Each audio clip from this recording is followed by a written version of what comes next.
Yo, I found this article. Published in The Nation, that's a mainstream publication, been around since 1865. Written by a man named Amitabh Ghosh. He wrote an entire book about this.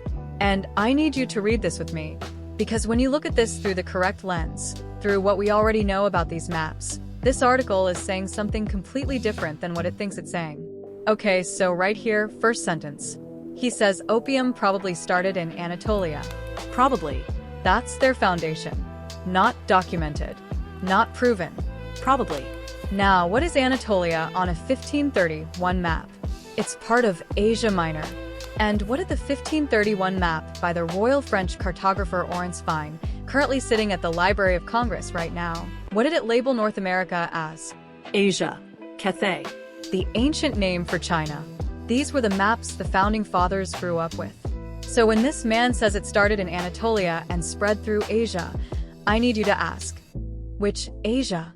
Because on their own maps, this continent was Asia. Now he says Alexander the Great's armies carried opium into Iran, are believed to have. Second guess in 3 sentences.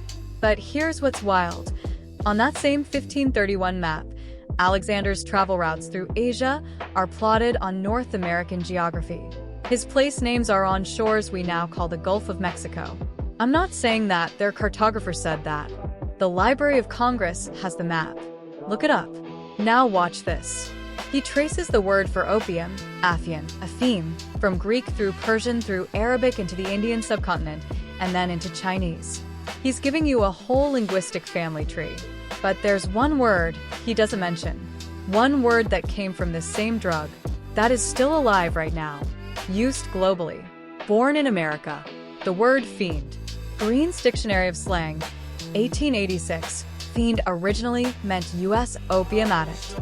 The National Police Gazette documented it meant specifically Caucasian smokers.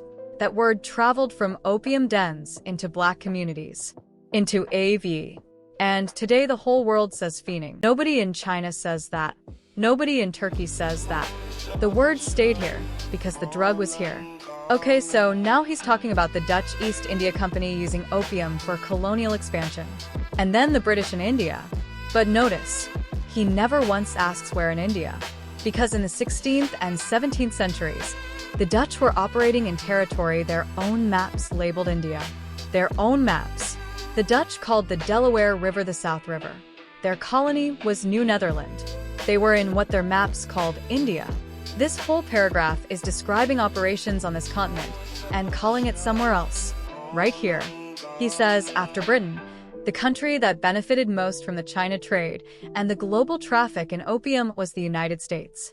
And unlike Britain in America, we can track exactly which families got the money. He names them: Astor. Peabody. Delano, Forbes. Russell, Perkins, Harvard, Yale. Brown University, and he says Brown was, quote, named after a prominent slave and opium trading family from Providence. That's in this article. That's not me. A penniless black man had no chance at Russell and Company. But the enslaved people working the land that grew the crop, they don't even get a sentence. Now look at this. He says the traders warned their families back home, do not make any of this public. And their descendants selectively destroyed papers that mentioned opium. This is documented concealment confirmed in a peer-reviewed archive. The cover-up is cited inside the article that's simultaneously trying to tell you where the drugs came from. You can't make this up. Here's the one that locked it in for me. He says there are more than 30 American cities named Canton. 30. Twice as many as are named after London. And 0 are named Guangzhou, the actual Chinese name for Canton. His explanation is that Canton domesticated China in American memory. But what if Canton was never China?